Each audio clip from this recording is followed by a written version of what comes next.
सबसे पहले हम लोग हिंदी में जानते हैं कि एनालॉजी होता क्या है। एनालॉजी एक लिटरेरी टर्म्स है, लिटरेरी डिवाइस है, जिसका यूज हम लोग कंपेयर करने में करते हैं, तुलना करने में करते हैं। किसी दो चीजों के बीच में कंपेयर करना ही एनालॉजी कहलाता है। लेकिन बात ये हो जाती है कि किस टाइप्स के वर्ड से हम लोग कंपेयर करते हैं। तो सिमिलर वर्ड से यूज करते हैं, मतलब it compares between two things that is similar. जो सिमिलर होने चाहिए, मिलते जुलते होने वाले वर्ड के साथ हम लोग कंपैरिजन करते हैं।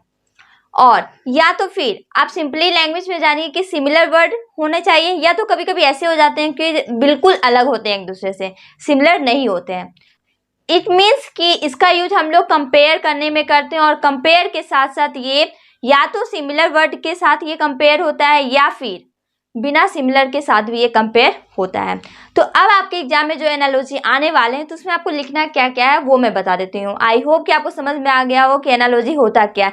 Again I will tell you that one is analogy एक लिटरेरी टर्म है, जिसका यूज हम लोग कंपेयर करने में करते हैं, या तो सिमिलर वर्ड के साथ या तो बिना सिमिलर वर्ड के साथ, बोथ। सबसे पहले जो आप लिखेंगे एनालॉजी में, वो लिखेंगे इन लिटरेचर में, because you are student of literature. In literature, an analogy is literary device that is used by the author to create connection between parallel concepts. An analogy is a comparison of two things to solve their similarities. The things being comparison are quite similar, but other they could be very different. Same चीज हुआ जो मैंने अभी आपको just बताया कि ये जो है एनालॉजी कंपेयर करने की चीज होती है। इसको ये कंपेयर करती है, तुलना करती है दो चीज़ों के बीच में। या तो वो दो चीज़ आपका सिमिलर हो सकते हैं, मतलब मिलते जुलते होंगे, उसके बीच में कंपैरिजन होता है, या तो फिर वो लोग बिल्कुल ही अलग होंगे एक दूसरे के साथ। ये मतलब थोड़ा सा अंडरस्टैंडिंग पावर है, इसको याद करना आपको बहुत ज़्यादा ईजी होगा, इसी वजह से मैंने इस टाइप से डिफिनेशन क्रिएट किया है।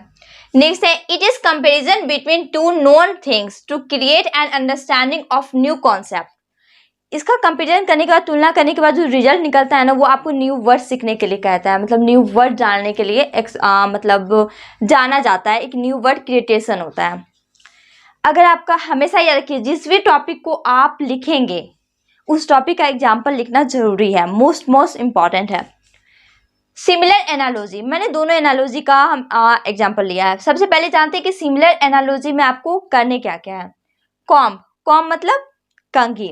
इसका जो सिमिलर होगा एनालॉजी, तुलना जो किया है वो हेयर से किया है। अब आप गेस कीजिए कि कंघी हम लोग बाल में ही करते हैं, तो इसका कंपैरिजन मिलता जुलता वर्ड से होगा, क्योंकि इसका मिलता जुलता वर्ड आपका हेयर है, सिमिलर है ये दोनों। तो कंपैरिजन हुआ कॉम का हेयर, बीज मधुमक्खी का hive, as you know that, tree का लीफ, डॉग का puppy.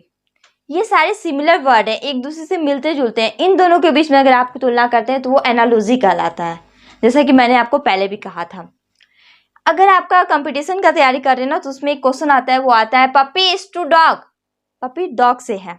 Dash is to chicken, तो चिकन किससे है? तो सिंपल है, हैन से ही ना चिकन बनता है, तो यहाँ आपका हैन हो जाएगा। अब आते हैं कि बिना से अपोजिट वर्ड से आप एनालॉजी कैसे करते हैं। अपोजिट एनालॉजी, वाइट का ब्लैक, अप का डाउन, हॉट का कोल्ड, फायर का आइस, है ना अपोजिट, बिल्कुल अलग है ये दोनों एक दूसरे से।